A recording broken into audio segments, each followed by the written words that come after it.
سب سے پہلے آپ سے سٹارٹ کر لیتے ہیں عقیل ملک صاحب. یہ جو سچویشن ہے تحریک انصاف کی، آپ ظاہر ہے کہ دیکھتے ہوں گے کہ معاملات کہاں تک پہنچ چکے ہیں. اب کیا واٹس نیکسٹ فار دیم؟ اب کیا ہونے جا رہا ہے آگے؟ کیا اب جماعت پر پابندی کا کوئی امکان نظر آتا ہے یا کوئی مقدمے بھی بنیں گے؟ کیا ہوگا کیا آگے؟ بسم اللہ الرحمن الرحیم. ستی صاحب بہت بہت شکریہ. دیکھیے، میں بس یہ تھے ایک قانون پسند انسان ہونے کے ناطے، آئین پہ عمل پیرا ہونے کے ناطے، اور جمہوری تقاضوں کو اور جمہوری رویوں کو فروغ دینے کے حوالے سے ہم تو نہیں چاہتے کہ کسی جماعت پہ پابندی ہو. لیکن having said that at the same time, K P صوبے کی جو ایڈمنسٹریشن اور حکومت ہے فی الوقت، اور جس طرف کیونکہ پچھلے 13 سال سے نہیں کی حکومت ہے، نہیں کی جماعت کی، اور جس طرز پہ وہ چل پڑے ہیں، لگ یہی رہا ہے کہ وہ خود ان تمام چیزوں کو دعوت دے رہے ہیں. اب اس کے ساتھ ساتھ یہ بھی دیکھنے کی ضرورت ہے کہ جس طرح کی سیاست ہی کرنا چاہتے ہیں، اس طرح کی سیاست تو اس ملک میں وہ اس طرح کی سیاست جو ہے یہ ملک اس چیز کا متحمل نہیں ہو سکتا. اچھا.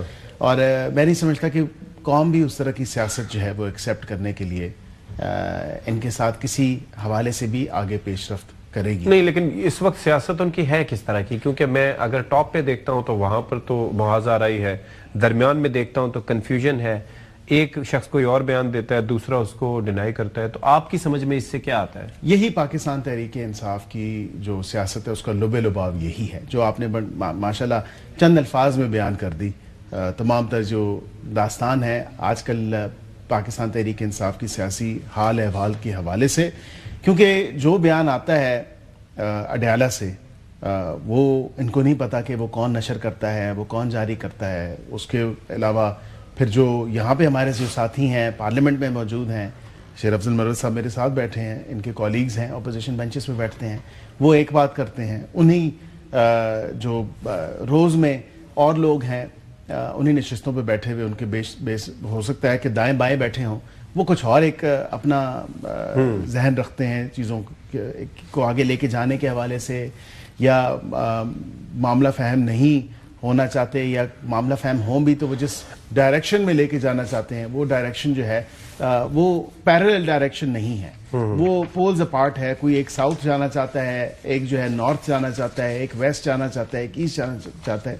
تو پارٹی میں تو آلریڈی ایک پارٹی تذبذب کا شکار ہے، اور بہت زیادہ ایک اس کے اندر جو ہے ڈفرینسیشن پائی جاتی ہے. اچھا. اور ڈفرینسیشن خالی اس حوالے سے نہیں ہے کہ کوئی ڈفرینس آف اوپینین ہونا، ہاں یہ تو جمہوریت کا حسن ہے کہ آپ ڈفرینس آف اوپینین رکھیں، لیکن جس طرح کی یہ جس ڈگر پہ یہ پارٹی کو لے کے جانا چاہتے ہیں، وہ پارٹی کے اندر جو گروپنگ ہے وہ اس چیز کو جو ہے نا پارٹی کو توڑنی ہے خود. اور کیونکہ وہ جب پل کرتی ہیں تو ظاہری بات ہے کہ وہ ایک سمت میں جانا چاہتا ہے، دوسرا دوسری سمت میں جانا چاہتا ہے، تیسرا اس کو کسی اور سمت میں لے کے جانا چاہتا ہے. تو پارٹی جو ہے اس تذبذب کا شکار ہونے کی وجہ سے ٹوٹ پھوٹ کا شکار ہے، اور اندرونی جو خانہ جنگی ہے پارٹی کے اندر وہ بہت زیادہ ہے. تو ہمیں کچھ میرے خیال سے اتنے کوئی اقدامات لینے کی ضرورت نہیں پڑے گی.